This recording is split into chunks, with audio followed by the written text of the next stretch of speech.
Okay, so we've joined with a slip stitch and we are ready for row 2.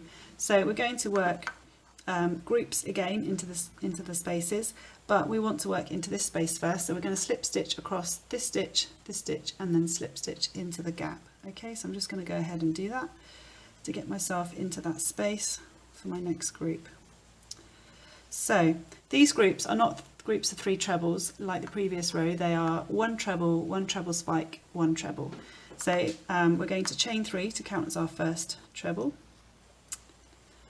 So now we're on to our treble spike. So if you've not done spike stitch before, I'll show you now. So you're going to spike stitch what goes into not the row below, but the row below that. So we're going to go into the foundation row. And because we missed 2 chains, 1, 2, we're working our spike stitch into not the first, but the second chain. So this one here. So you're going to yarn over, insert your hook into the top of the second chain, yarn over and pull up so that you are kind of level with the loops already on your hook. So you pull up a bit higher than you would normally, yarn over and pull through 2, then yarn over and pull through 2. Okay, so it's like a regular treble, it's just where you put your hook at the start that's different. Okay, and then we've just got one more treble to work, and that one goes in the gap. Sometimes you have to pull down on the spike stitch a bit to get this gap open. So you're just working it into the gap, the same as where you worked your first treble. So we'll just work our last treble in there, and that's your first group. So do the same again in the second space. So yarn over, work a treble, and now we're going to work a spike stitch again. So yarn over, not into the first one, but into the second one. Set your hook, yarn over, pull up, yarn over, pull through 2, yarn over and pull through 2.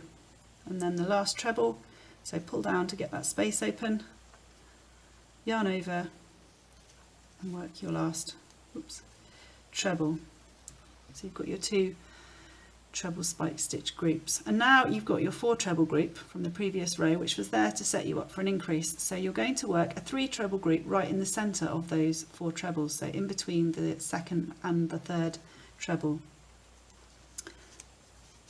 So you're just working a regular 3 treble group in there, no spike stitches. And then you'll work another 1 treble, 1 spike, 1 treble into this space, and continue as directed in the pattern. Okay.